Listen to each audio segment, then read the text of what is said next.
Miren, la presentación que yo quiero compartir,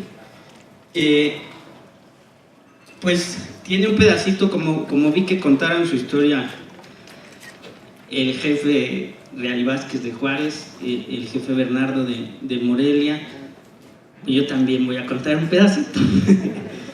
Entonces les voy a decir cómo me recibió a mí la policía cuando empecé yo la carrera de policía, que fue yo causé alta el 16 de enero de 1996 en la Policía de la Ciudad de México.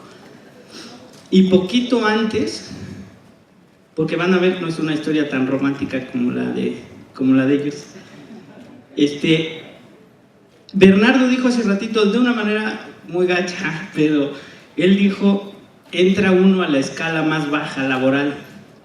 Y así me pasó. Yo acababa de acabar la licenciatura, acababa de terminar la licenciatura, y fui a buscar trabajo, a fábricas, hasta una empresa de seguridad privada tuve que ir. Vendí equipo de seguridad privada, me pagaban por comisión, bien poquito dinero, y terminé buscando en la policía trabajo. Y me acuerdo del primer día de la academia, y ese es el que les quiero decir. No voy a usar las groserías que me dijeron, pero imagínenselas ustedes, yo las voy a decir más leve, ¿no? Pero entró un oficial que tenía a cargo el grupo de cadetes. Acá hay cadetes, entonces seguro me entienden. Estábamos sentados y entró uno y otro de repente ahí gritó, hay un oficial en la sala, y todos se pararon, nos paramos para saludarlo, ¿no? Nos sentamos otra vez y con palabras feas que no voy a repetir, pero dijo, a ver, levante la mano, ¿quién quiere ser policía? Pues todos la levantamos, éramos 30, los 30 levantamos la mano. Y él también de una manera muy fea dijo, bájenla. La voy a repetir la pregunta. Y ahora sí díganme en serio, ¿quién de ustedes quiere ser policía? Y ahí sí ya nada más como 3 compañeros levantaron. Y entonces le dijo, a ver, ¿y tú por qué? Y uno dijo porque mi papá era policía, los otros 2, uno porque veía las películas y le gustaban las películas de acción. Total que el instructor ya agresivo dijo, no, bajen la mano todos, y la neta ninguno quiere ser policía. Y ahí fue cuando dijo, no se hagan, ya saben qué palabra, no se hagan mensos, nadie quiere ser policía. Están aquí porque no encontraron otro trabajo ni en una fábrica, y por estar aquí. Y yo sentí más feo que los demás porque yo pues había terminado la licenciatura. Pero así empieza la carrera entonces de la policía y del policía. Yo recuerdo entonces, ya después hice la academia, y el primer día que me uniformé, fíjense qué gacho decir eso, me dio pena. Y yo no quería que mis amigos me vieran vestido de policía. Entonces en la patrulla pues como que medio me escondí. Eso ha cambiado, la verdad eso ha cambiado y no es tan así. Pero quien hizo la academia y quien tuvo que vivir eso sí se siente gacho, porque a partir de ahí, ahora llévate bien padre con los ciudadanos, ahora da la vida por los ciudadanos, como dijo hace rato el jefe de Juárez. O sea, a partir de estás haciendo un trabajo que no quieres, que estás Bernardo lo dijo más feo, en la escala laboral más baja que hay, haciendo un trabajo porque no quieres hacer. Y a partir de ahí, ahora imagínense entonces la reforma policial. Por eso es impresionantemente difícil, porque todo el tiempo, por ejemplo, quien dirige la policía todo el tiempo está hablando con gente que a lo mejor no quiere estar ahí. No es como en las empresas, pero bueno, ese era mi pedacito de historia que les iba a decir. Luego ya no sirve el botón. Después, bueno, puse algunas fotos y después fíjense también qué gacho, saliendo de la academia, también esa es la realidad de la policía. Una jornada laboral de 24 por 24, que acá donde dice es 96 horas, ¿eso es a la semana o 72 horas a la semana? La jornada laboral de la Ley Federal del Trabajo es de 48 horas semanales, 8 horas diarias con un día de descanso. Eso un policía en 2 turnos lo hace. O sea, con esto, el miércoles ya cumplió la jornada. Y además se queda más tiempo y no hay pago extra. Y los que están de 12 por 24, que es ya un horario mucho más decente y que es poco a poco ha cambiado y la mayoría están así, pero de todos modos, vean, trabaja 60 horas un turno, el otro turno 48, digamos es el único que trabaja lo normal y el otro 60. Que ya si ustedes platican con un policía, pues se queda saliendo de servicio hasta 4 o 5 horas después de su turno, de a gratis. O dobla turno incluso, ¿no? Luego, fíjense, chulada, este es el salario.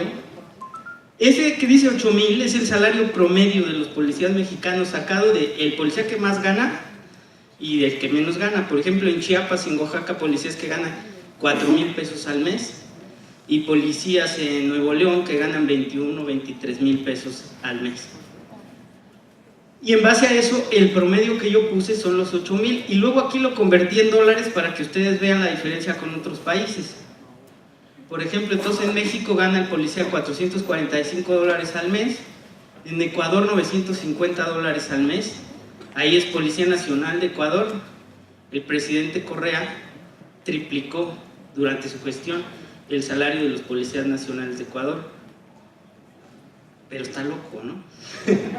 Pero triplicó el salario de los policías. En Colombia ganan casi lo mismo que acá, poquito más. En Colombia, ahí les presumo un poco porque el ponente que sigue fue mi maestro en Colombia, y yo ahí vi que no es una cuestión de dinero. No ganan más que acá los policías colombianos y de verdad son impresionantemente diferentes el compromiso que tienen, la ética policial, el nivel de corrupción es mucho más bajo y ganan lo mismo que acá. Y me subí yo a patrullas de oficiales colombianos, igual que acá, ponen su música en la patrulla, van manejando medio gacho, igual que acá, pero el nivel de compromiso para enfrentar al crimen sí es bien diferente, sí es bien diferente, y por el mismo salario. Y luego en Chile, ahí siempre han tenido un salario pues mejor, pero además vean la lámina que sigue. Yo sé que el homicidio depende de muchas cosas, no es solamente del salario del policía, pero lo quise poner porque se me parece un dato importante. Les dije, el presidente Correa en su gestión triplicó el salario de los policías nacionales. Es que se tarda el aparatito, no van a decir, ay, como que se queda pasmado el punto. Me pasé una. Y entonces, vean la tasa. O sea, en la gestión del presidente triplica y la tasa actual es 5.8 homicidios por cada 100,000 habitantes. En este momento en Ecuador, esa es la tasa de homicidio. Medellín les puede decir mejor el ponente que sigue, pero Medellín llegó a tener 350 homicidios por cada 100,000 habitantes. Y la de México es 21, la nacional. En Colombia de 39, en este momento, o bueno, el año pasado estaban en 24. Todavía más alto que México. Pero ellos acá, por ejemplo en Bogotá, llegaron a tener 80 homicidios, que es el equivalente a nuestra Ciudad de México, y allá, ahorita lo más alto que hemos tenido, hay 12 homicidios por cada 100,000 habitantes. Pero digo, luego ahí decimos, bueno, ¿por qué queremos llegar a 300? Porque ahí vamos bien, si es lo que queremos, ahí vamos, ¿no? Y en Chile, ahí siempre han tenido poquitos. Pero el dato bueno que me interesaba que vieran, el declive en estos tres países, y en México, pues el incremento, ¿no? Y habría que ver lo del salario. Hay una imagen que de verdad es impresionante. En Ecuador la Policía Nacional se salió a manifestar y el presidente Correa, o sea, el presidente de la República, sale, se mete entre los policías, camina entre los policías manifestándose y su gente diciéndole lo van a agredir. Y de ahí promete que les incremente el salario y después lo hace realidad, ¿no? Lo quieren los policías allá. Luego, fíjense, esto es... Bueno, esta la puse porque en la policía de Los Ángeles, ahí en lo amarillo, no sé si se alcanza a ver, pero dice Community Oriented, que es orientada a la comunidad.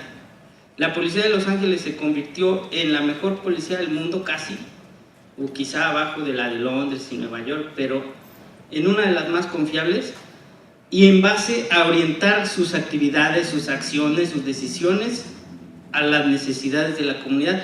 Y ahí lo decía el secretario de Juárez, deja de decidir la policía en razón a un político, a una aspiración de un político,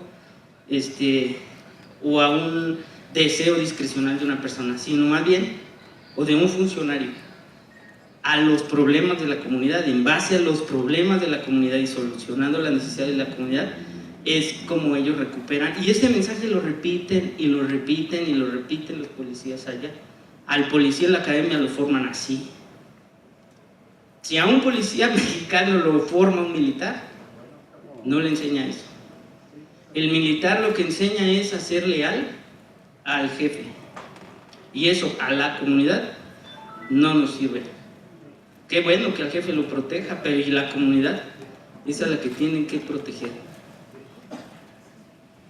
Fíjense, lo puse porque, curioso, a ver cuándo en México llegamos a hacer esto, pero es de la policía de un lugar en Dallas que se llama Orange Park, que es una policía municipal, y hace una convocatoria para ir a tomar un café con un policía en el McDonald's.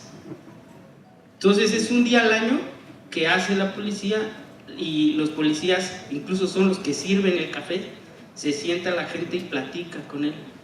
Después de que el policía llega, sirve, digamos, los vasos y luego se sienta y dialoga en un ejercicio de sentarse con la gente, ¿no? Ahí está la imagen.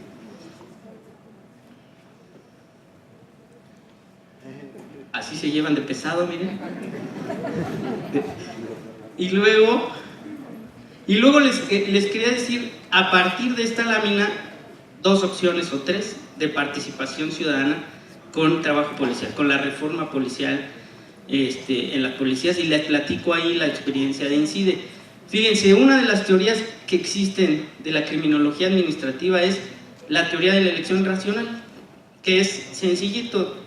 Un delincuente, cuando va a cometer su acto criminal, evalúa entre las formas que tiene de riesgo, digamos, el riesgo que enfrenta contra el beneficio, y si el beneficio es mayor y el riesgo es chiquito, pues delinque. Entonces piensen en alguna forma en la vía pública de gente que quiere robar, por ejemplo, un vehículo. Si él ve que no hay gente alrededor, que la patrulla acaba de pasar y ya se fue, que el sistema penal no funciona, que no se le va a sentenciar, que difícilmente lo van a capturar, que los vecinos a lo mejor se asoman y se vuelven a guardar sin reportar, que los vecinos a lo mejor se asoman y dicen, pues ese ni es mi carro, entonces que se lo roben. Todo eso lo sabe, entonces el riesgo es muy bajito, el beneficio es alto y se comete el acto delictivo. Esa es la primera. Y la segunda es esta, de las actividades rutinarias. Fíjense, ahí es que precisamente por la actividad, por ejemplo en un centro urbano, en una ciudad, por la actividad normal de todos los días, las personas se encuentran en un lugar, en un lugar que facilita la comisión del delito, que a lo mejor puede estar igual vacío, sin luz, con poca vigilancia, ¿no? Se encuentra la potencial víctima, la persona que puede ser víctima, y el delincuente, el que está decidido a cometer el hecho. Si esas 3 cosas, una, evitamos que llegue ahí, pues prevenimos un delito. Entonces es como un triángulo. Pero se los explico más padre. No sé si vieron esta película, The Truman Show se llama. ¿Sí la vieron o no? No sé si la vieron porque no me dijeron. No, miren, es una película buena porque es un reality show, se supone, que está la historia bien interesante porque es desde el cuate, desde que nace, lo están grabando. Entonces él nace y se supone que la gente afuera lo está viendo, y está viendo toda su vida desde que nace, luego crece, se casa, va a trabajar. Pero el punto es que él va a trabajar todos los días, es lo que me interesa decirles, y cumple una rutina. Entonces, los actores que preparan todo el set para que él parezca que es su vida real, pues hacen una serie de cosas repetitivas. Por ejemplo, todos los días, y eso díganme si no se parece a las comunidades de Irapuato, todos los días a las 9 de la mañana, pues el de la papelería levanta su cortina y empieza a trabajar, la lechería a las 7 de la mañana, la fila de la gente que va a ir por la leche, la policía cambia de turno a las 8 de la mañana, no sé, todos los días igual. Entonces él se da cuenta, cuando ya se da cuenta de que que está todo actuado, es porque un día X él sale, empieza a sospechar porque así voltea y dice, ah, ahorita va a venir uno caminando y va a pasar una bicicleta, ay, ahorita me va a saludar el de acá, y todo eso pasa. Entonces él dice, ¿qué pasaría si provoco un accidente y lo saco de su guión? Entonces le da vuelta al carro, choca, y sí meten problemas a los actores porque no saben qué hacer, porque el guión se rompió, ¿no? Y empiezan a correr y a hablar con Ray, ¿qué hacemos? Y ya se va a dar cuenta y no sé qué.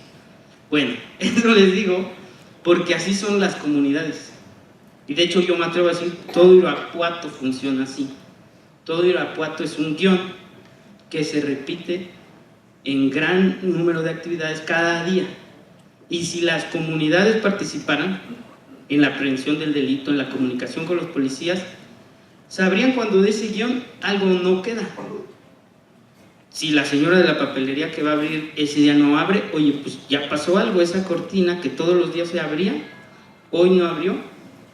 Pero eso, aunque tuvieran un policía en cada calle en Irapuato, pues no sería, bueno, no es posible eso, ¿no? Pero sí es posible porque ya existen un vecino en cada casa de Irapuato. Imagínense un vecino que se comunica con la policía y le dice, oye, esto está pasando. Miren, esta lámina le va a dar tristeza.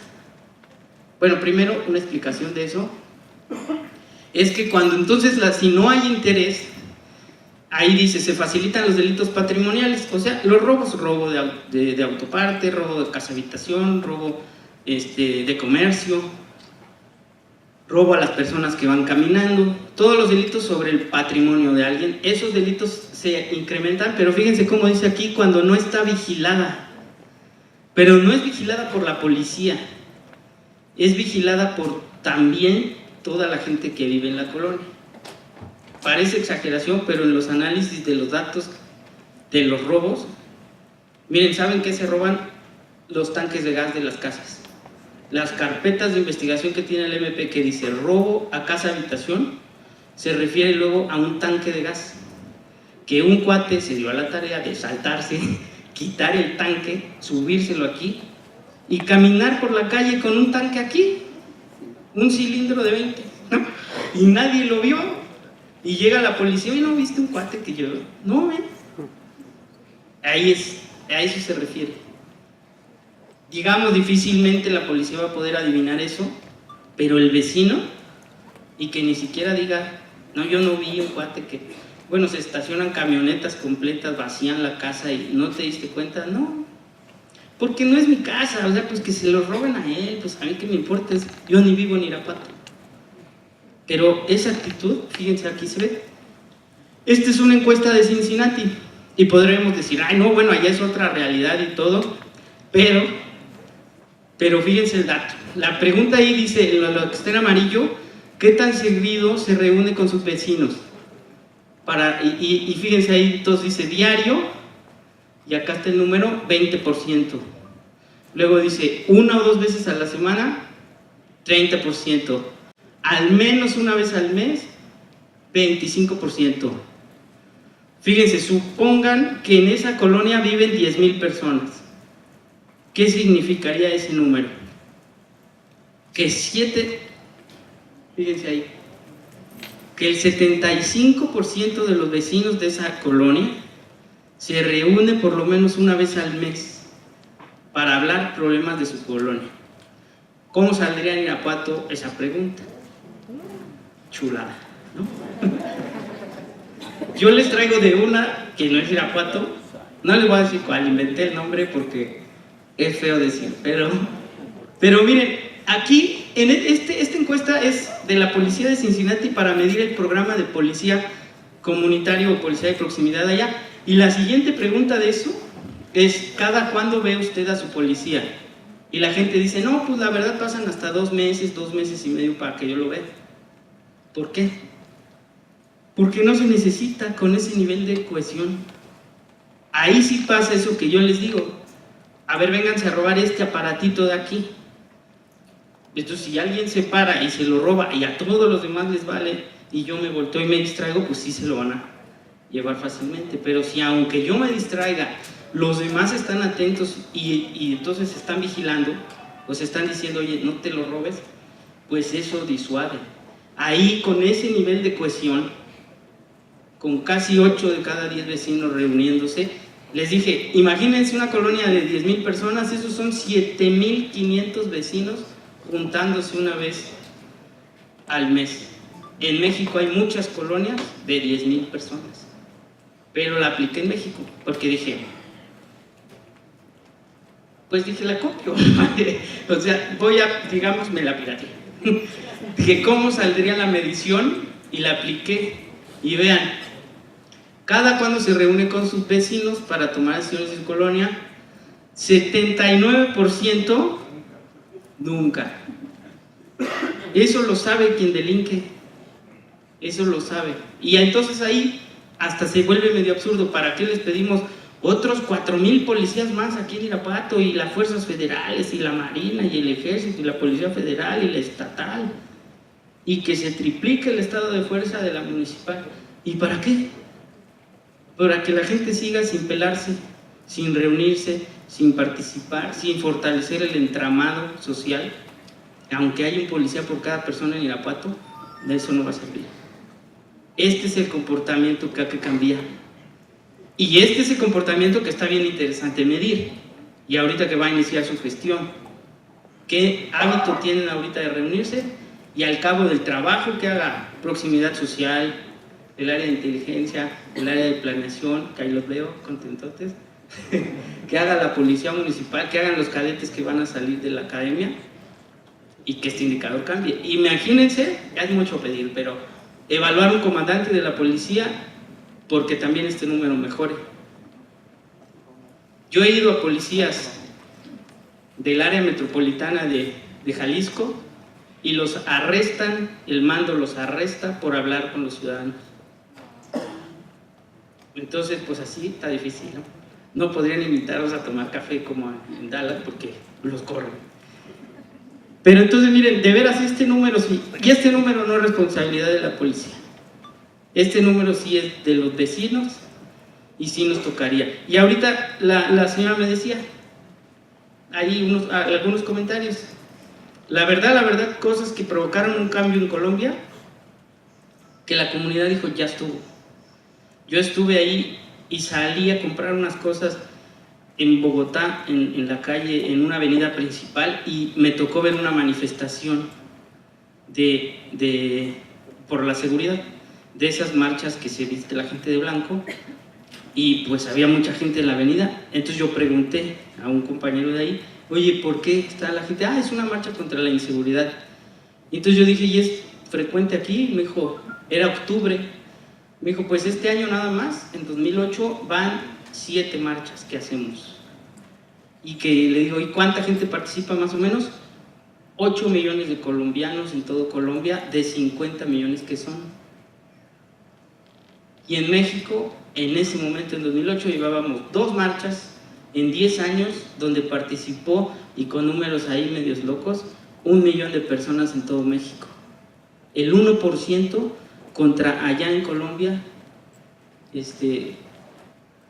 pues casi el 20%. Pero imagínense si sale el 20% aquí a manifestarse, el 20% de mexicanos, 20 millones de mexicanos en la calle reclamando: ¿sabes qué? Ya estuvo. Y o reforma la policía, o mejora la cosa, o ya estamos enojados. Y yo creo que ahí cambiaría la cosa. Pero fíjense lo que hace, bueno, hay formas de participación ciudadana, les voy a platicar otra.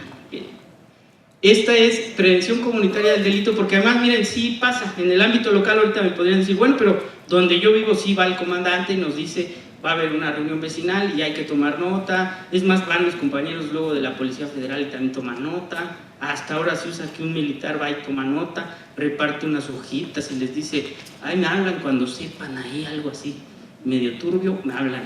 Entonces uno de vecinos dice, como que sí me están atendiendo, porque yo veo que está el comandante, veo que está, de repente hasta viene el secretario, ¿no? Sí, no más que sin metodología. Vienen, toman nota, se van y luego la cosa no cambia. Y alguien en la reunión levanta la mano. Oye, es que, mira, aquí en esta calle, hace 20 años mataron a un chavo. ¿Cómo le vas a hacer, comandante? Pues el comandante, bueno, fue hace 20 años, ¿no? Pero toma nota, ¿eh? O sea, dice de todos modos, tomo nota del asunto. Pero miren, sí se puede hacer, sí existen metodologías. Esta es una en la que yo participé. Aquí está la gente haciendo una marcha exploratoria con los policías con un instrumento en la mano. Unos los llevan los policías y otros los vecinos y caminan la colonia, hacen un diagnóstico participativo, tienen reuniones vecinales y usan este cuadro, que es sencillo, pero que parece muy sencillo, pero es difícil llevarlo a cabo en la policía. En vez de decir, oye, aquí se mató un chavo hace 20 años, y luego levanta otro la mano, no, y además también tenemos problemas de robo de no sé qué ahí en la parada, oye, también, y el comandante sí anota, y les digo a veces hasta va el secretario y anota también, pero luego ya se va y ya nunca regresan. Esta metodología sí permite una participación activa de la comunidad, que eso sería lo más interesante. Es poner 3 acuerdos en esa reunión vecinal y llegar al acuerdo de que se traten esos 3 problemas, se trabajan 15 días. Y entonces, por ejemplo, robo a persona en el Callejón Morelos, porque hay una salida de una prepa, prevención va a ir a regresar con talleres de medidas de autoprotección con la gente en ese periodo de 15 días. La policía, porque aunque no lo crean, no focaliza el patrullaje, ahora lo va a focalizar y se va a dedicar a vigilar ese punto de victimización. O sea, hemos visto la patrulla dar vueltas y todavía como vecinos, que dé más vueltas, ¿no? Mándamela a que dé más vueltas. Y que la policía nos conteste, no, es que no se necesitan vueltas, se necesita a lo mejor pararla en los puntos de victimización. O sea, un patrullaje más inteligente. Esos 15 días. Y luego, ¿qué haría ahí la comunidad? Fíjense otra vez, grave. En ese recorrido que les digo que yo estuve, íbamos caminando y había una ventana con ladrillos, cerrada con ladrillos. Y ahí alguien preguntó, oiga, ¿quién vive ahí? Y una señora dijo, yo, es que cerré la ventana porque ahí es donde cometen el robo y yo ya estaba cansada de ver el robo y preferí cerrar la ventana. Y el comandante dijo, oiga, ¿pero por qué no me habló a mí? Si usted sabe que yo vengo, si me habla, vengo. Y ella dijo, ya me cansé de hablar y nunca vienen. Y se tardan. Entonces, ¿sabe qué? Mejor para no ver. Pero imagínense qué gacho, ¿no? Como ya el sentimiento de decir, pues le cierro, mejor no veo y me olvido de ese problema. Y por eso les digo que el comandante feliz, en reuniones sin esta metodología, yo he estado con comandantes que sacan una tarjeta así y le hacen, ay vecinos, miren, les voy a repartir la tarjeta, ahorita que quiera mi celular, ahí está, el jefe de turno, tú también dáselas. Todos los vecinos se entusiasman, ay, pues ese es policía de proximidad y me lo da y no sé qué. Y me ha tocado ver, van así, miren, salen los comandantes, así. Y yo, ¿qué pasó, comandante? ¿Por qué te ríes? Porque no me van a hablar, ninguno me va a hablar. Les di el celular, ni siquiera tienen que hablar a Radio Control, al C4, al 911. Directo al comandante y no le habla a nadie. Y eso no es culpa de la policía, de los patrulleros, de los uniformes, de sus bajos salarios, de su quién sabe qué. Es de los vecinos, ¿o no? Entonces, bueno, esta metodología, después de revisar los acuerdos, esa es una forma de participación ciudadana con tareas concretas. Fíjense que no les digan, oigan, vengan a participar, vengan a la reunión vecinal y ya. Exíjanle a la policía una metodología de trabajo en las reuniones vecinales, para que entonces no se quede volando el acuerdo de los policías. Y luego otra forma de participar, y ahí les voy a platicar los estándares de del manual de certificación policial, que un medio lo platicó el secretario de Juárez y que vamos a iniciar también aquí en la Policía de Irapuato. Pero fíjense, a veces la verdad que el mexicano, no sé el colombiano ahorita que hable él, pero los mexicanos somos modestotes, y el secretario de Juárez pues es sencillón y no lo expresó así presumiéndolo.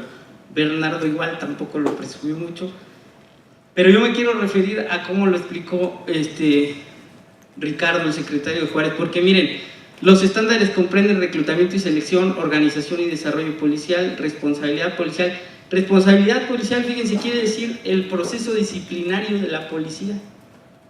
Y ahí es si tenemos un mando municipal que llega y les dice, oigan, yo voy a hacer que si un policía tiene una mala actuación, se le va a sancionar. Y que les puede decir también, y lo voy a defender también bien, si no es, digamos, su proceso va a ser justo. Podría decir así y uno diría, ah, bueno, está bien. Bueno, el estándar de aquí es de que es a fuerzas. Aunque se vaya la persona que está en la policía, que se llama Ricardo, pero ¿y cuando se vaya Ricardo? Cuando se vaya Ricardo otra vez ya valió. Pues no, ¿cómo hacemos para que trascienda, que no dependa de las personas y de la buena intención de las personas? Que el procedimiento del proceso disciplinario, les digo que pasa en la vida real sin la certificación. Un policía hace una mala conducta, por ejemplo, por abuso de fuerza en una detención, golpeó a un detenido, lo atracó, le quitó su celular, pero resulta que es amigo del secretario, el policía. Entonces se inicia el proceso, a asuntos internos sí llega. Por ejemplo, la Policía Federal tiene uno de los mejores diseños de área de asuntos internos, solo lo puede remover el presidente de la República. Entonces llega, inicia el proceso de investigación y recibe una llamada del secretario. Ya no estoy hablando ahí de la federal. Llega una llamada al secretario y le dice, oye, este amigo no lo sanciones, tú detén ahí el procedimiento. Y como los policías somos muy disciplinados, pues él sí, jefe, y lo detiene. Eso se pasó por el arco del triunfo si hubiera pues procesos. Entonces, ¿qué pretende el estándar de nosotros? Repito, que no dependa de la persona y que sea un procedimiento en el que el área de asuntos internos es un área que investiga, que tiene plazos definidos para investigar, que el policía tiene posibilidad de audiencia, que no se puede manejar de forma discrecional y que no esté en las manos del secretario decidir a quién se le sanciona y a quién no. Y entonces todo aquel policía que tenga una mala conducta se le va a investigar bien, con contundencia. Y también la otra, que sea con equilibrio, que el policía tenga la posibilidad de audiencia, que sepa por qué se le va a destituir. Muy importante, que no se le suspenda del cargo ni se le deje de pagar en lo que está siendo investigado. Y que no se use de forma discrecional cuando ya no quieres a alguien en la policía. O sea, que deje de tener en las manos tanto poder el secretario. Ese es un estándar, ¿eh? Ese es un estándar. Entonces, si se fijan, cambia de decir, es que el secretario es a todo dar, es bien cuate, y yo confío en él y le creo, pero no es de eso. El tema es, si es de reconocer que tengan la voluntad para abrir la puerta a sociedad civil y establecer un estándar y ponerlo en reglas, normas claras, elevarlo a que el cabildo lo autorice, trascienda la administración y entonces no sea discrecional. Una de las mejores policías de México recibió la orden del director de asuntos internos y dijo, sigues investigando y te vas a ir. Al otro día se fue. Eso no puede ser, ¿no? Y la otra, miren, bueno, otro ejemplo último de la certificación. No pude traer, les digo que lo presumen así muy por encimita porque son muy modestos, pero el secretario de Juárez nos acaba de autorizar a INCIDE publicar otro estándar, que ahí yo los invito a los que vienen de otras corporaciones a que propongan ese ejercicio y vean qué pasa. Es aplicar una encuesta al interior de la policía de cómo se siente la policía. Yo empecé diciéndoles, entra uno a trabajar en un lugar donde no quiere. Eso ha cambiado pero siempre vale la pena regresar y preguntarle a la policía cómo te sientes en tu lugar de trabajo, si estás motivado, el salario que recibes está bueno, renunciarías, por qué, cómo percibes la corrupción, cómo te tratan tus mandos, cómo es la relación entre tus compañeros de trabajo, te has sentido amenazado. Y esas respuestas en Juárez se aplican y nos dieron oportunidad de publicar la respuesta. Yo, estando en la policía, cuando lo propuse, a mí me dijeron, estás loco, porque eso es echar a andar a los policías y no tiene sentido. Pero eso ya fue hace casi 20 años, ¿no? Entonces ahorita sí se puede ya publicar, por ejemplo en el caso de Juárez, y la verdad es el único secretario del país en este momento que autorizó que los resultados se hicieran públicos y no pasó nada. O sea, pasó que la gente pues se enteró de algo que es real. Todos los vecinos saben, hasta mejor que los mandos, las carencias de un policía. Entonces ni siquiera es algo que no se pueda transparentar. Pero ese ejercicio se hizo también allá por un estándar de la certificación. La certificación en Juárez ha trascendido 2 administraciones, 2 diferentes presidentes municipales de 2 diferentes partidos. Y los policías se siguen vistiendo de azul, con la cromática de la patrulla azul, con los protocolos que luego otras policías no tienen, de uso de la fuerza, documentar el uso de la fuerza, atención a víctimas, manual de identidad de la policía, manual básico de la función policial con lenguaje de género y lenguaje inclusivo, evaluación de los policías para si conocen sus protocolos. Y por último, lo más interesante para mí, lo más importante, se creó un área de defensa legal de los policías, porque no lo van a creer, pero todavía cuando yo estuve en la Ciudad de México, si uno accionaba su arma de fuego, los comandantes, los jefes de sector de la Ciudad de México se cooperaban para pagarle el abogado al policía. Eso no puede ser. En Juárez hay un área de defensa legal para defender al policía, y que cuando vea su protocolo y lo que tiene que hacer, sabe que hay un respaldo institucional. Él dijo, usó una frase, el policía cuando ve lo de uso de fuerza piensa en problemas, voy a tener problemas. Pues sí, porque está abandonado, porque la institución le voltea la espalda y le dice, yo no te dije que dispararas. O a ver, enséñame dónde te ordené yo por escrito que dispararas. Y pues como no está ese papel, pues ya. Y el policía vale. Y la otra, más bonita todavía, se creó un área de estrés policial, de manejo del estrés policial. En la policía hay tasas de suicidio muy altas, y tasas de adicciones muy altas, y tasas de alcoholismo muy altas, y en muchos casos debido al nivel tan alto de estrés al que se someten. El secretario de Morelia nos enseñó unas fotos bien feas, pues eso lo ven los policías todos los días. Imagínense el nivel de estrés que trae, de deterioro por estrés. Hay una prueba que se llama burnout, que es el síndrome del quemado, y es un daño que es similar a una quemadura, que si uno indaga cómo está el policía quemado, puede decir, por ejemplo, el 80% está quemado, y es igual que una quemadura, no tiene regreso, se puede detener, se lo puede hacer que él se deje de quemar a más del 80%, y eso con tratamiento terapéutico, con apoyo terapéutico, pero no puedo regresar del daño que trae del 80%. Así están los policías trabajando. En Oaxaca acaba de suicidarse uno, y eso es muy frecuente. Entonces, ese es otro estándar de la certificación. Los policías de Juárez hicieron suya la certificación, son los que impulsan el proceso. Sí tienen un muy buen secretario, sí tienen un alcalde que agarró el liderazgo, y que esa es la clave de la certificación, el liderazgo del alcalde y del cabildo, el compromiso que tenga el cabildo. Pero los policías hicieron suya la certificación, y eso es lo más importante que pueda haber. Aún así, los resultados de la encuesta de clima ético pues salen bien diferentes.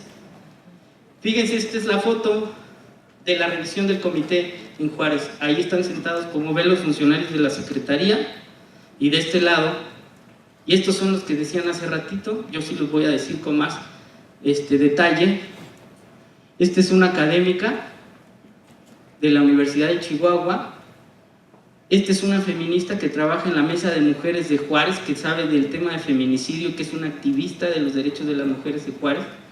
Imagínense la postura con la policía, es guerrera. Este es otro activista de derechos humanos de Juárez. Ella trabaja el tema de migración. Los policías a veces son particularmente violentos con los migrantes, entonces quien trabaja migración pues no los quiere, y el Instituto Nacional de Migración los trata pero horrible. Las estaciones migratorias parecen cárceles para animales, pues, ¿no? Entonces quien trabaja en migración, imagínense la postura con la policía. Y este compañero, él es especialista en ISO 9000, en las maquilas de Juárez, un señor que estudió en Japón, buenazo para los procedimientos. Y ya lo vieron, aquí está el secretario de Juárez, que estuvo sentado, yo casi tiro la pantalla, que estuvo sentado desde el empiezo de la certificación hasta el final. Y ese señor le reconoció, por ejemplo, que pues a veces manda uno ahí a que contesten a las áreas técnicas de la certificación y el director, el titular, pues no está. En este caso sí estuvo en el proceso. De verdad, esta forma de participar es incorporarse después de que la policía desarrolla los estándares con la ayuda de nosotros, a revisarlos. Y ellos, todos esos que fui diciendo, empezaron muy enojados y reclamando y querían verlos pues a fondo la evidencia, terminaron sorprendidos del trabajo que hace la policía al interior. Cuando van y recorren las instalaciones y ven el esfuerzo que se está haciendo, cambia la percepción de la ciudadanía y luego lo platica. Pero además yo digo, no nomás eso, sino que tienen un rol activo de participar. No le dejemos todo a la policía, también hay que participar activamente, porque la cosa no va a cambiar. Y ahí sí, como dicen en el comercio, en varios comerciales, que somos más los que no delinquimos y somos más los que queremos que la cosa cambie, pues hay que participar. Son bien poquititos los que están delinquiendo, y esos bien poquititos, ante el desinterés de mucha gente, pues están aprovechando, ¿no? Pues muchas gracias.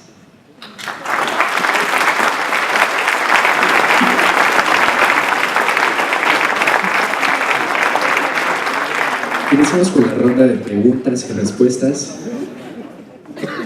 Tenemos ya la primera pregunta.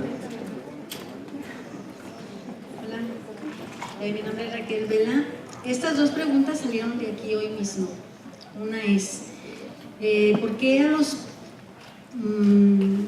policías, ¿cómo son los veladores, traen el traje de policía, pero no reciben sueldo? O sea, reciben lo que les da en las calles, en las casas las personas. Esa es una pregunta. La otra pregunta es, ¿qué garantía tienen los celadores de las cárceles cuando están cuidando a una persona que es muy peligrosa, que vienen de otras partes, ¿sí? Que los traen de otras partes por peligrosas, y los ven a ellos? ¿Qué garantía tienen esos celadores para que no les pase nada o no los amenacen? Esas son mis dos preguntas. Gracias. Fíjense que mi papá trabajó en la Policía Auxiliar del Distrito Federal 40 años de su vida. Y el cuerpo de la Policía Auxiliar en México empezó con los veladores y con los serenos en la Ciudad de México, que eran como tipo veladores.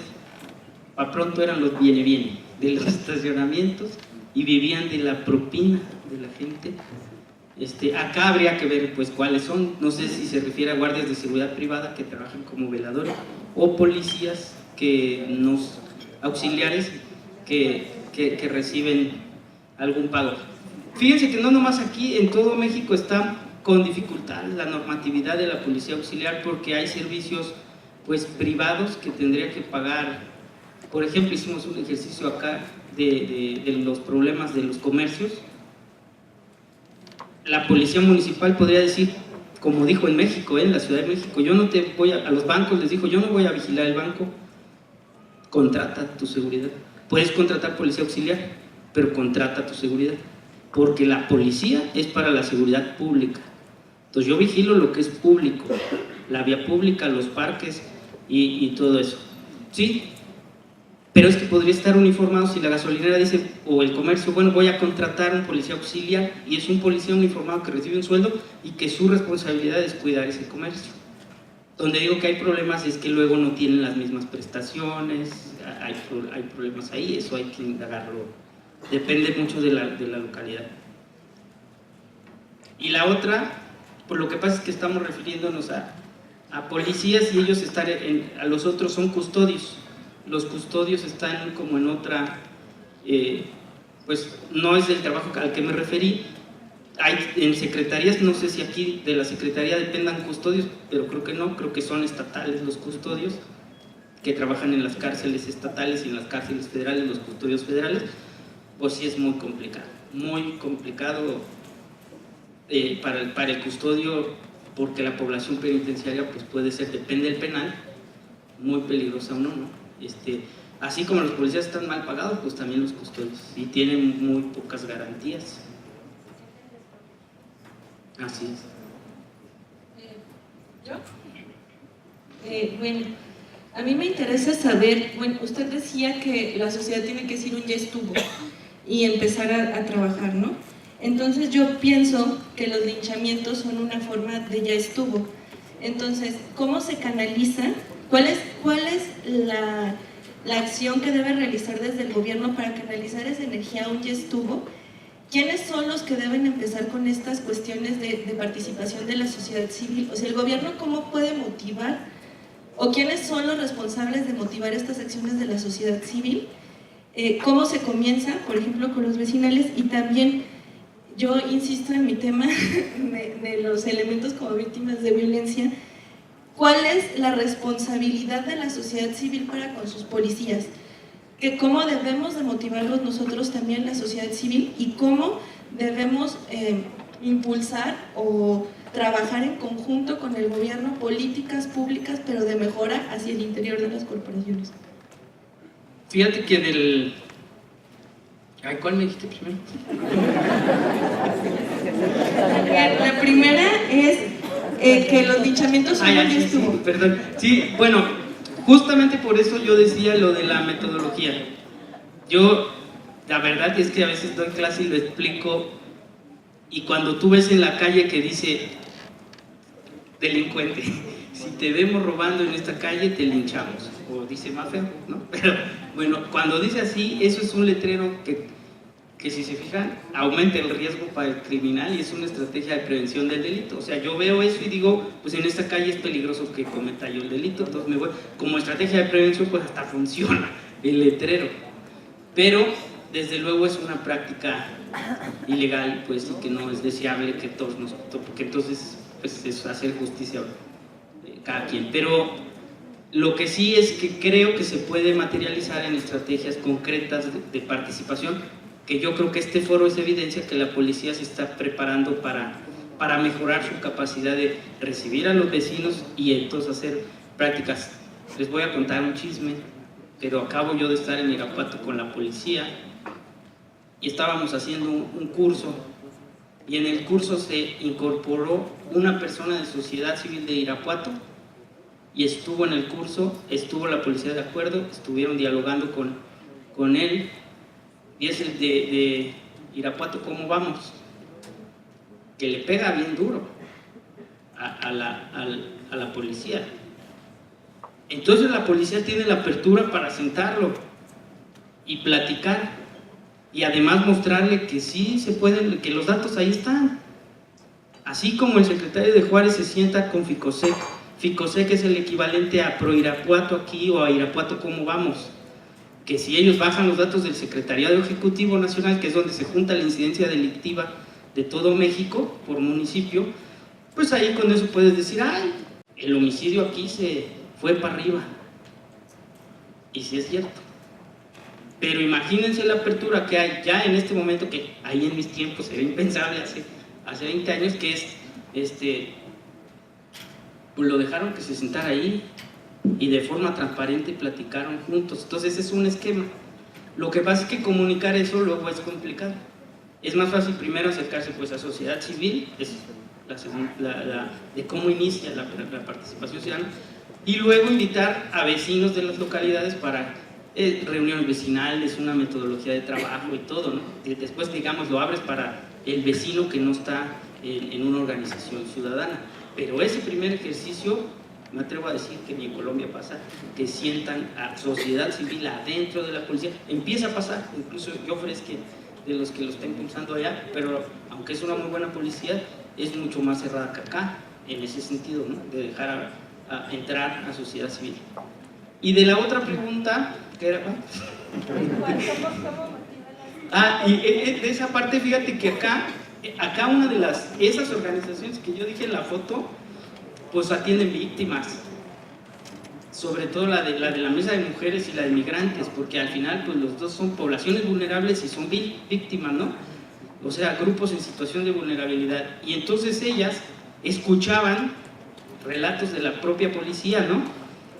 Pues sí hay maltrato, a veces hay maltrato en las mujeres policías en la institución, a veces hay maltrato del jefe al subordinado, fuerte, todavía se dan los arrestos, que son arrestos de tiempo, ¿no?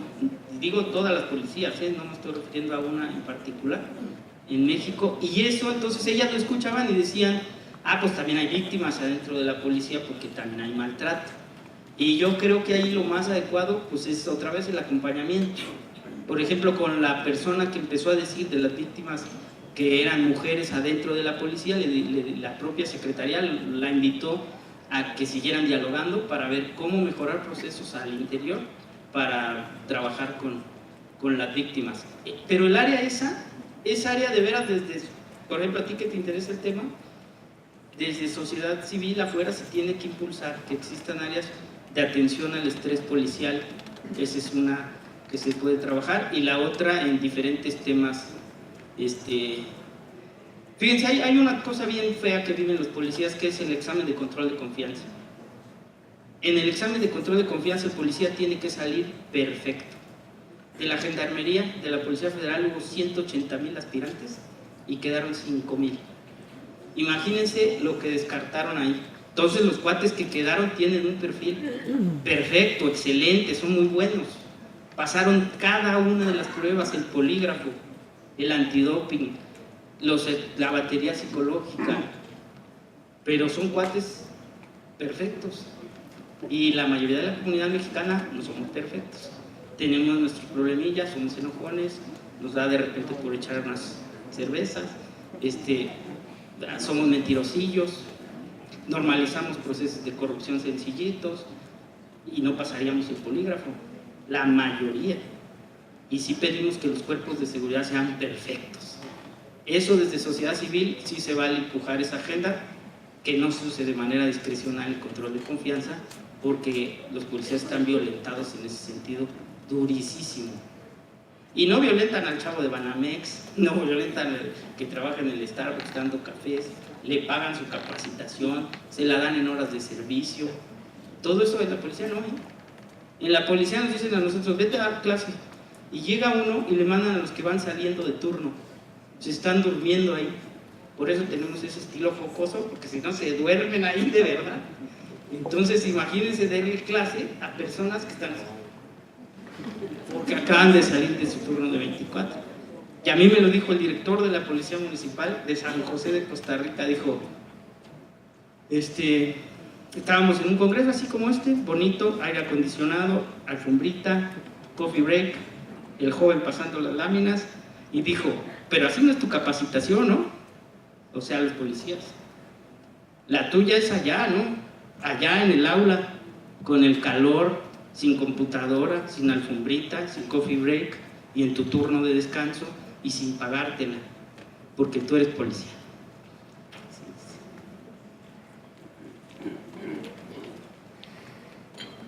Sí. Buenas tardes, Roberto Palacios, secretario de la CTM de Irapuato.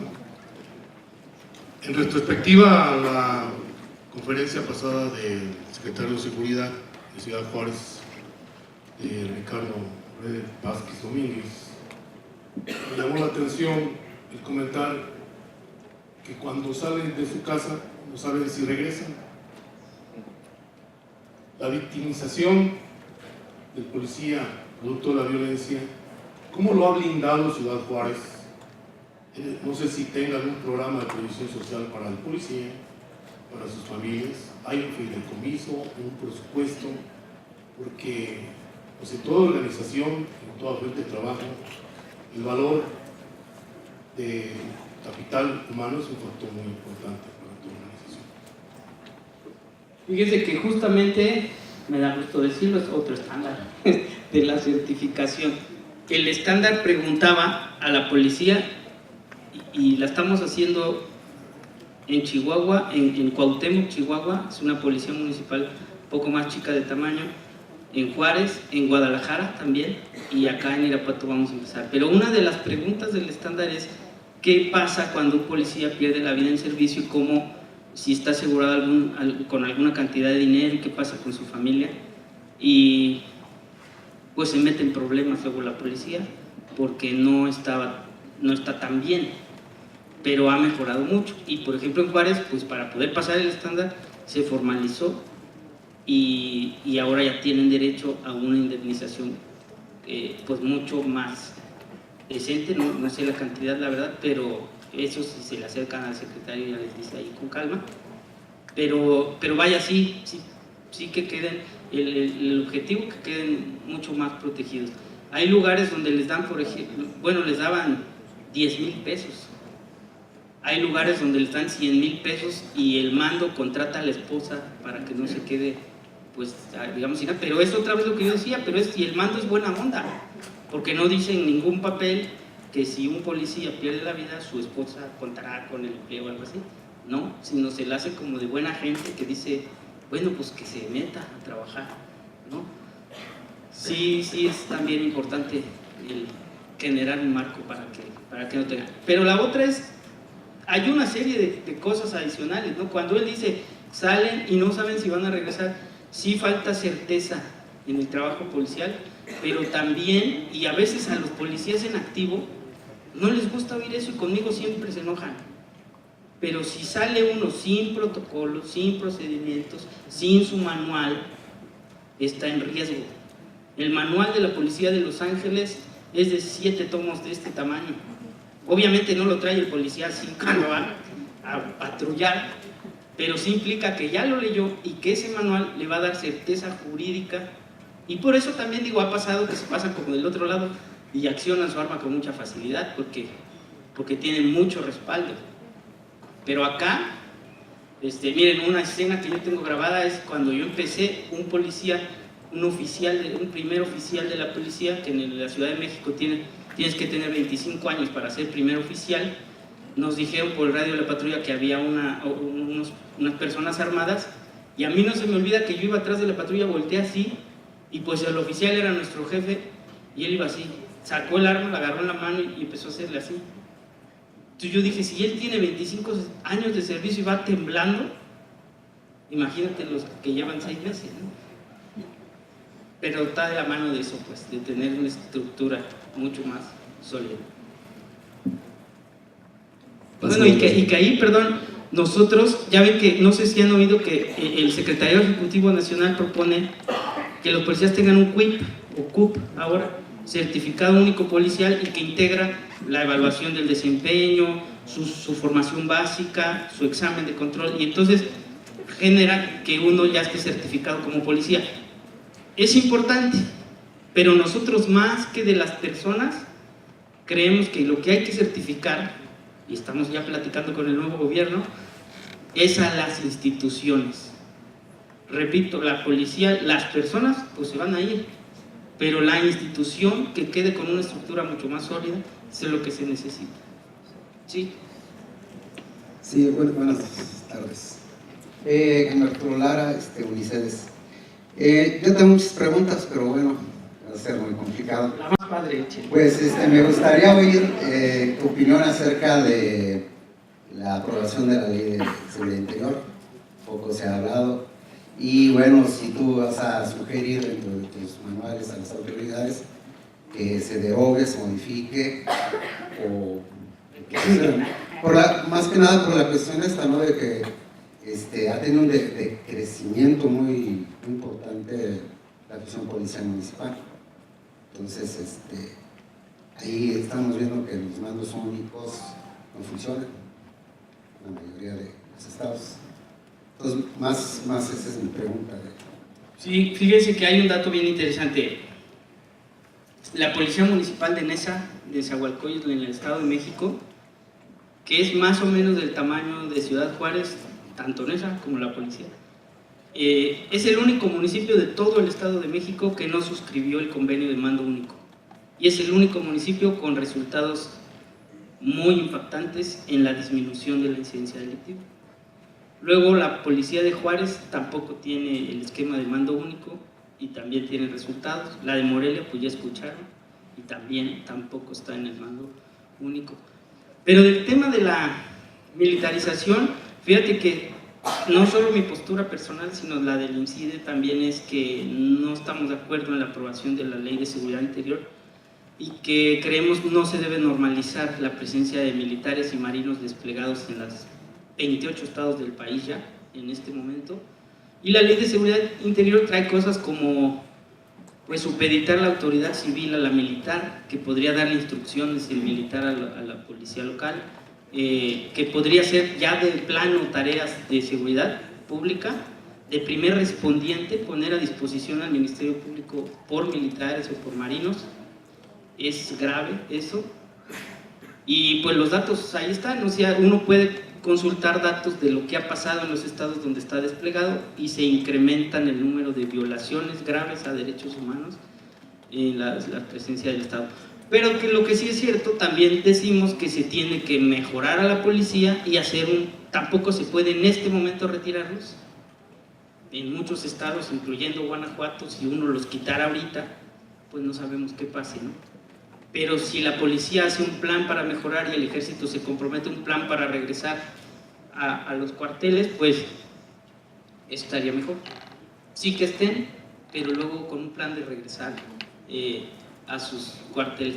En Guatemala así se hizo un plan del Estado, mejorar la Policía Nacional Civil de Guatemala, desplegar a los militares en lo que la policía mejoraba, alcanzaba estándares de reforma policial, mejoró, y luego dijeron el presidente el compromiso, a mitad de año la mitad del estado de fuerzas se va y a fin de año se va todo el estado de fuerzas.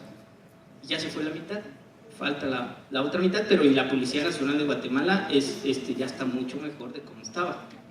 Entonces, pues eso, pues que se mejore la policía para que se puedan y los militares. Lo que sí, de veras, reflexionenlo, no se puede aceptar que los militares y los marinos hagan trabajo de la policía, el trabajo de seguridad pública que le toca. Ellos están formados para la guerra, no están formados para la seguridad pública.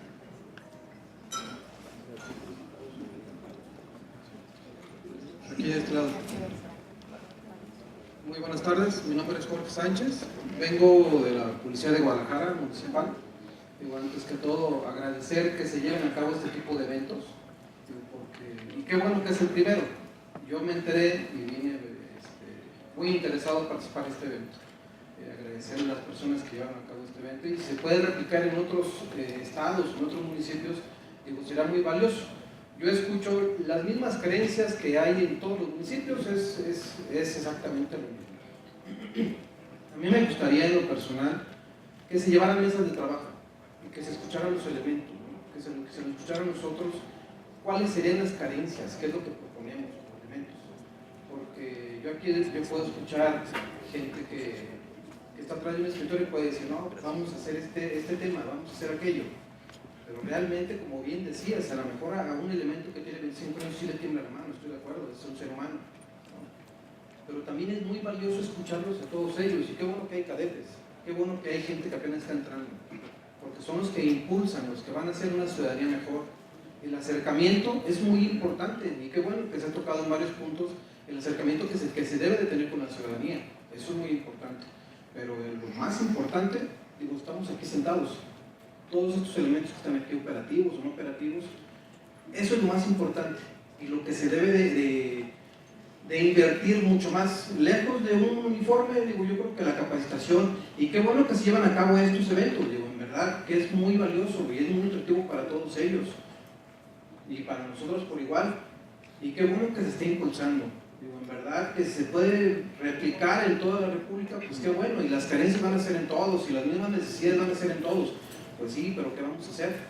¿Qué hacemos nosotros? Sí se necesitan, lógicamente, una mejor capacitación, mejor equipo, mejor armamento, mejores unidades, mejores mandos, porque hay ocasiones que ponen a comandantes que, porque yo lo conozco, se va a poner ahí enfrente.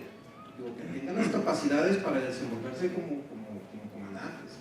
Lógicamente, mejores sueldos, mejores prestaciones. Digo, esto no va a ser una varita mágica que va a quitar la corrupción, que el elemento ya no va a pedir dinero en la calle. No, a lo mejor va a disminuir, claro, pero para eso están los exámenes de control y confianza, que van a indicar, digo, a lo mejor muchas de las ocasiones hay personas que se quedan, son los que se portan mal en las corporaciones y los buenos se van. Bien, hace rato dijiste que se utilizaba para sacar a personal que no me cae bien. Digo, pero si las cosas se llevan como debe de ser y si se fortalece lo más delgado que son las policías municipales, digo, se puede ir fortaleciendo de abajo para arriba. Así es. ¿Te puedo preguntar una cosa indiscreta? ¿Tú pagaste tus gastos para venir aquí? Sí, señor. Hay que darle una aplauso.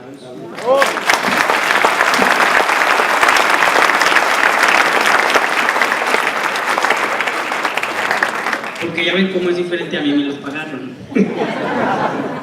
No, de verdad, fíjense que no es la primera vez que me pasa. Una vez en otro foro igual, 3 policías del área de prevención del delito de un municipio bien lejos, pues piden permiso y van por su propia, por su cuenta, pagan y todo, y pues la verdad, así es la condición del policía. Pero yo digo, nada más agrego de lo que dijiste,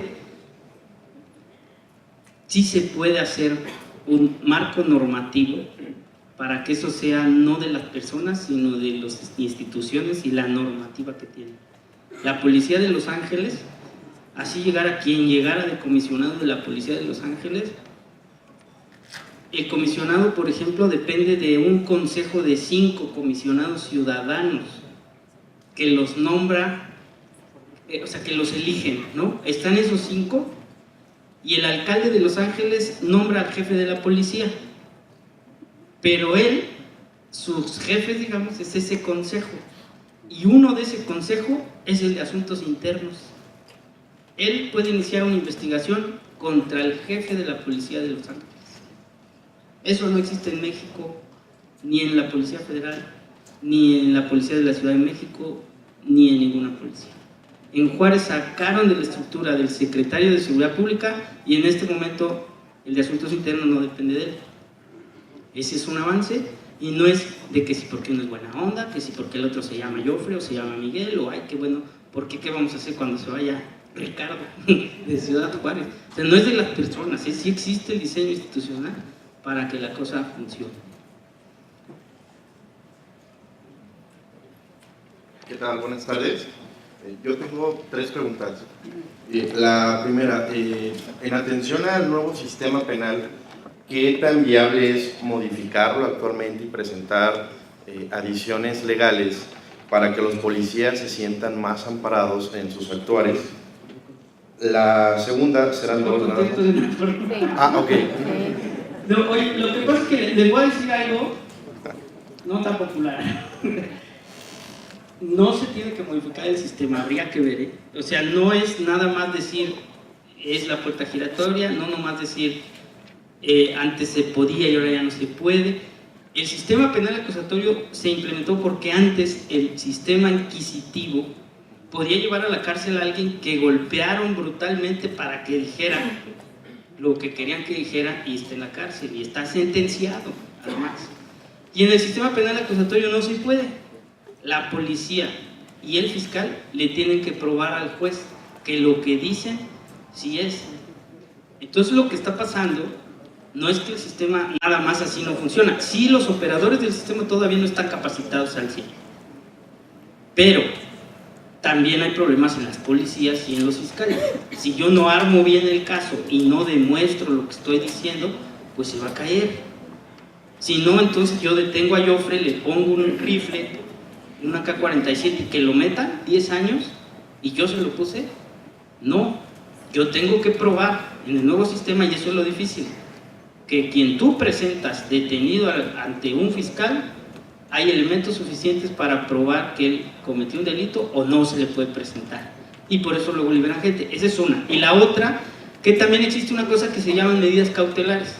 Entonces no es que los liberan. Fíjense, si una persona detenida por portación de arma de fuego en Guanajuato la detiene, la presenta a la policía, el juez puede decir, se vincula a proceso y se le va a investigar por los delitos por los que los presentó la policía, pero va a salir libre, pero bajo medidas cautelares y se le va a supervisar.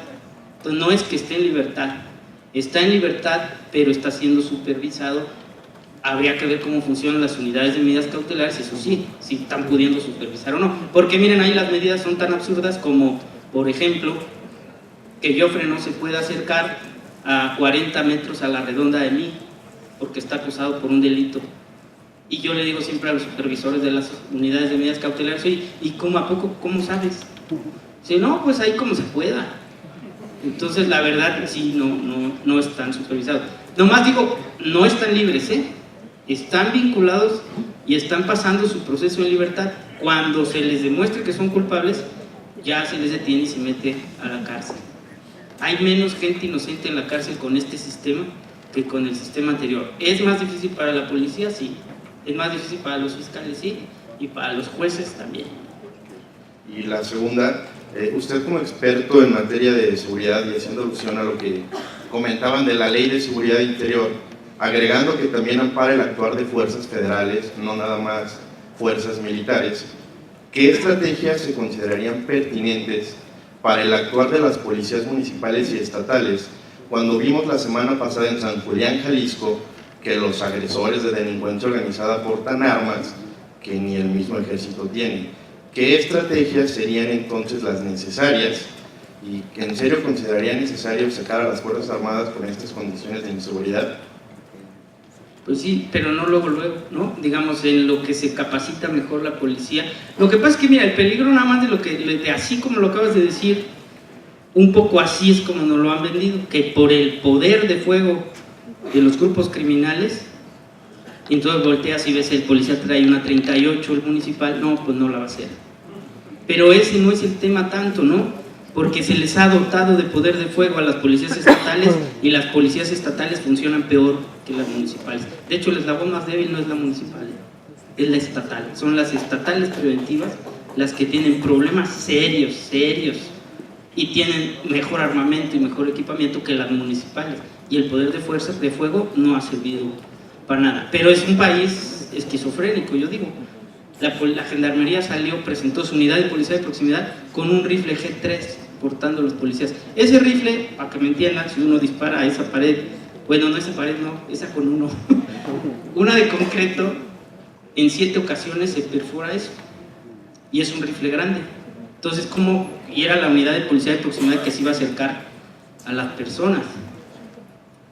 Entonces, mira, lo que sí no está asociado el poder de fuego, o no deberíamos asociar el poder de fuego con la estrategia policial y de seguridad, porque en realidad lo que no está definido es la función, la policía municipal, la función local, el rol que tiene tan importante la policía estatal y la policía federal y de qué se va a encargar. Yo digo que si eso está más claro, entonces tiene razón, no le podríamos delegar tanto. Pero de veras, y hay compañeros aquí de la gendarmería, pregúntenles, pero hay gendarmería en Acapulco dando pláticas de prevención primaria del delito, que es medidas de protección a víctimas, en escuelas de Acapulco, en secundarias.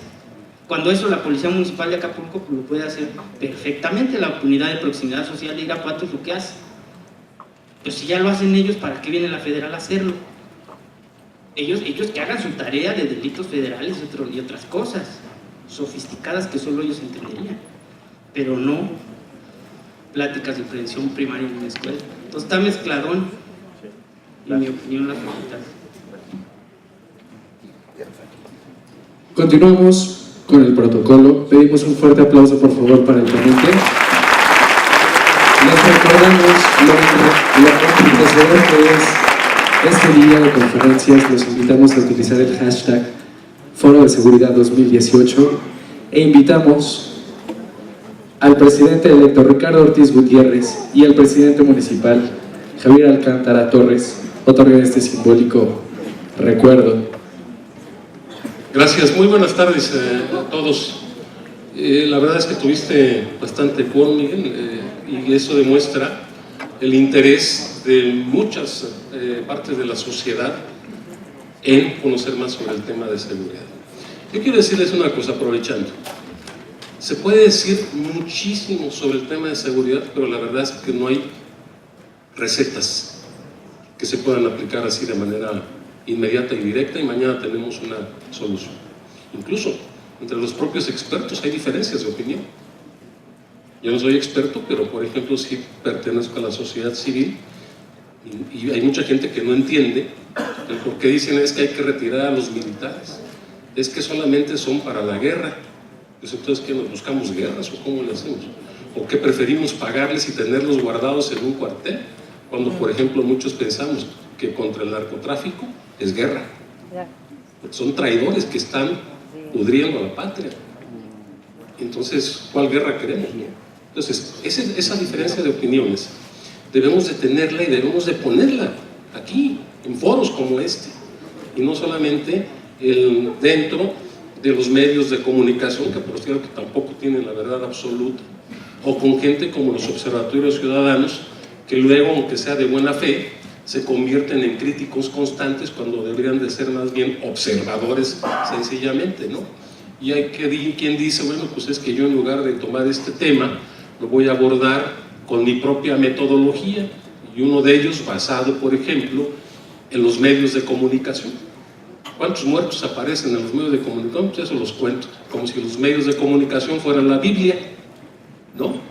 Entonces, yo creo que tenemos primero que seguir con este tipo de ejercicios, aprovechar a quienes ya llevan un poquito más adelantado en el tema de la seguridad, pero yo creo que cada municipio se adapta o se adopta un modelo de acuerdo, como traje a la medida, de acuerdo a lo que está pasando.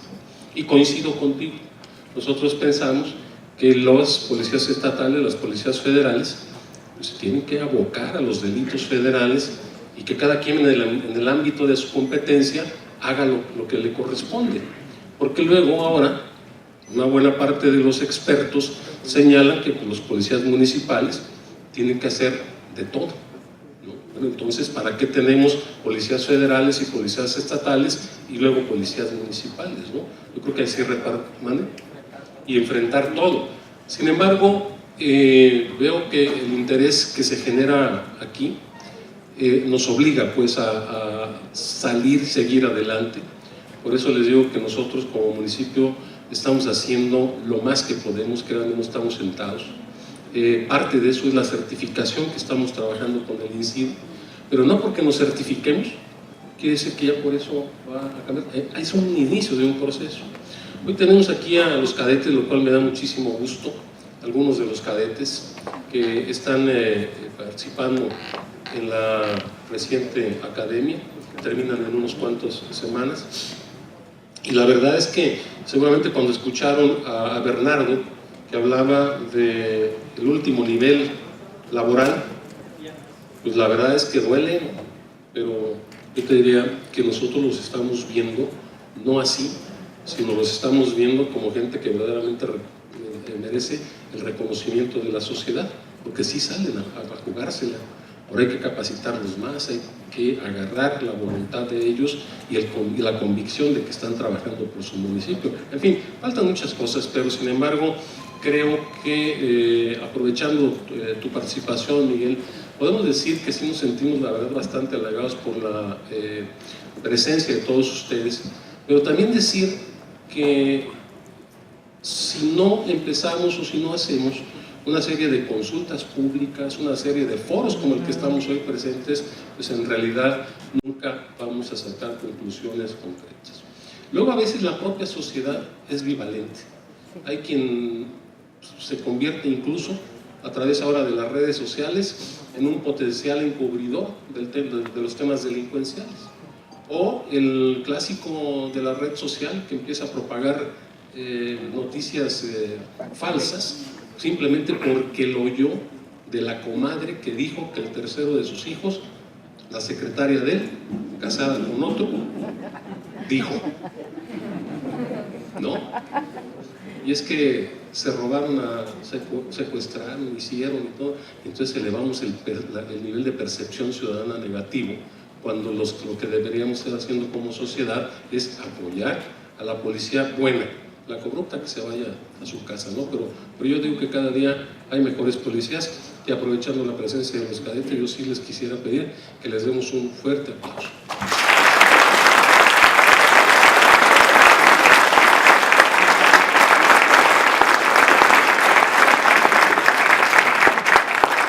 Y bueno, a ti, Miguel, darte las gracias por tu participación.